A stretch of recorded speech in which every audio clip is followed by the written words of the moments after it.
grabing pait. King of bitters yun eh. O, nakailang dahon ka na grabe pait? Una, 5 dahon lang. Okay, 2 tablets lang yun. Oho. Tapos, nung nasanay na, kasi pag nasasanay na yung dila mo, nawawala na yung pait. Ganun nga sinasabi ng marami. So Talaga pala? Dinadagdagan ko na, nagiging 10 na. Kasi alam ko, 4 lang yun eh. 4 tablet lang.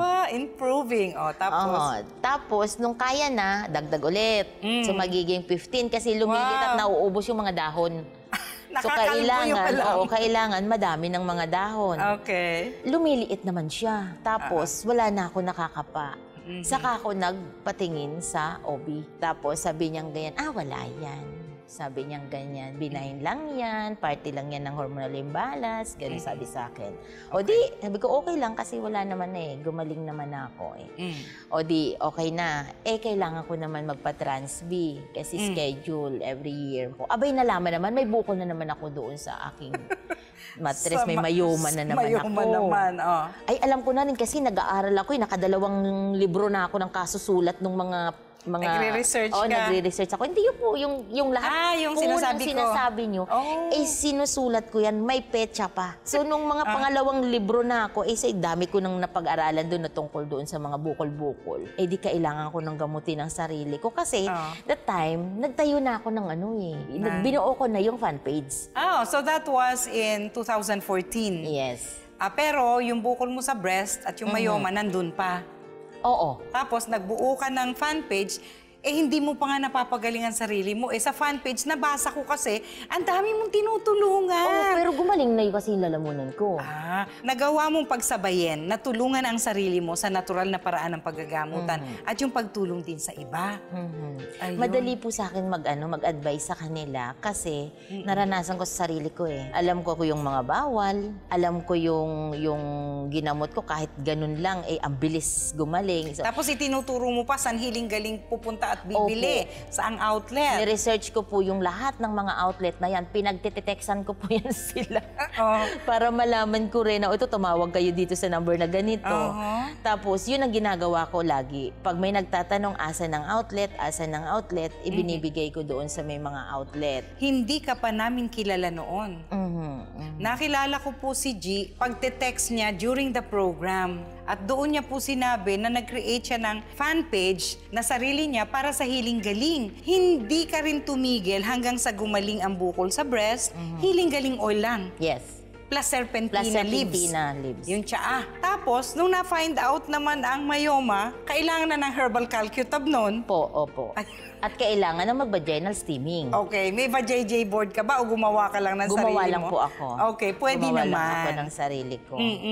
Uminom na ako ng calcutab. Ito po yung itinuturo ni G sa kanyang karanasan. Yun din ang sinasabi ko sa mga pasyente na hindi kailangan gumastos ng mahal kung ang bukol po ay nakausli at kaya nyo pong mahawakan at ma-stimulate ng hiling-galing oil kasabay ng hydrating alkaline diet katulad ng ginawa ni G.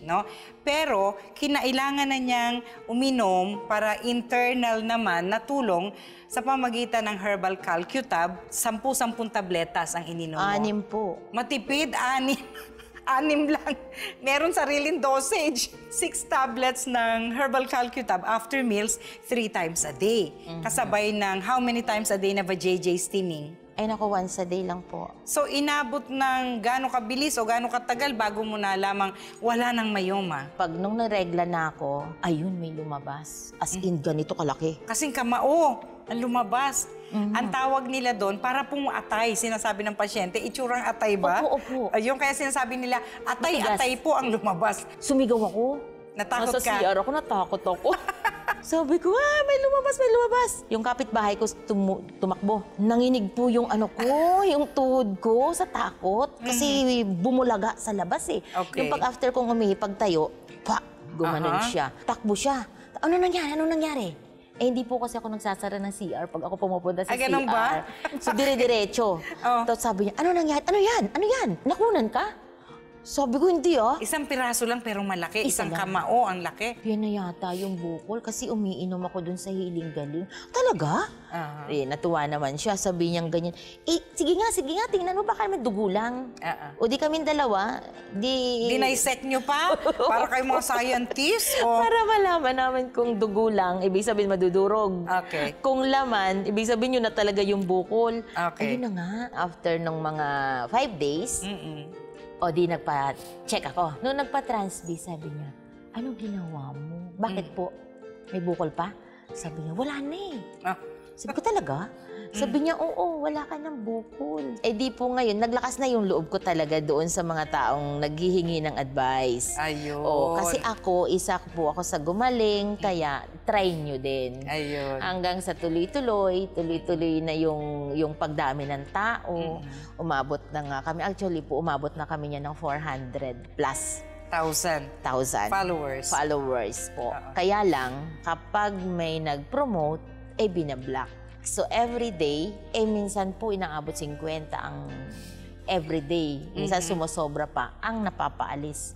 Kaya nagbabawas yung mga member. Kaya siniscreen mong mabuti. No?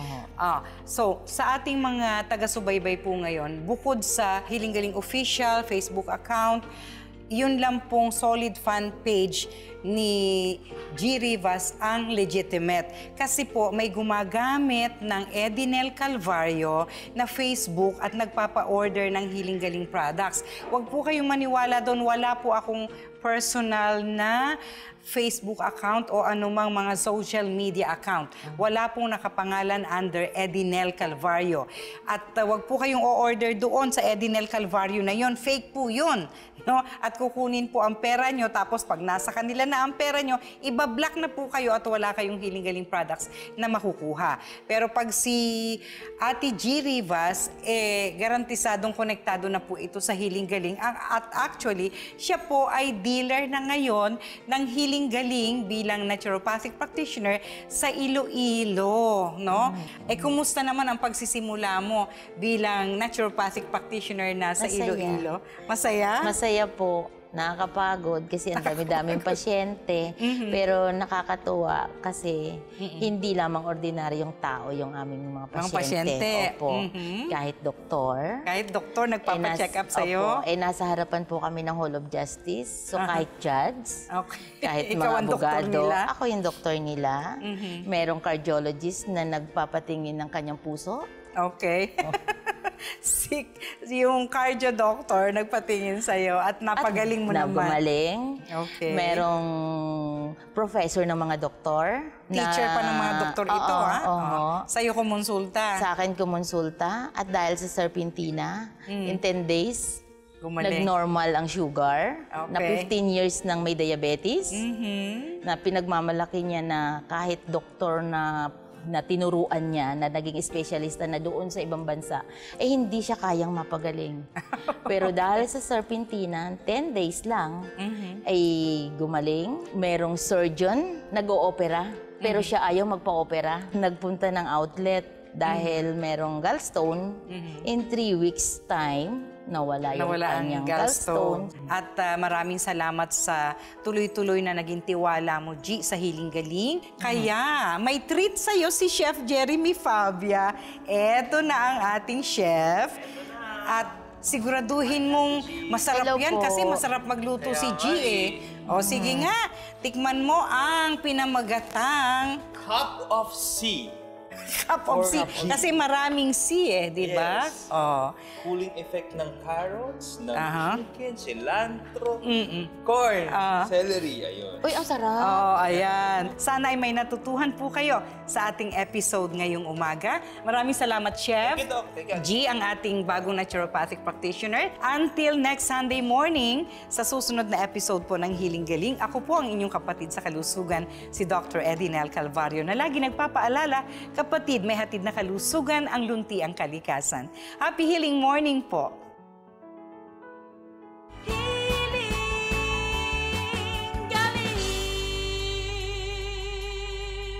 dito po sa Healing Galing sa TV, we will also celebrate different kinds of love sa ating healing serye ng pag-ibig.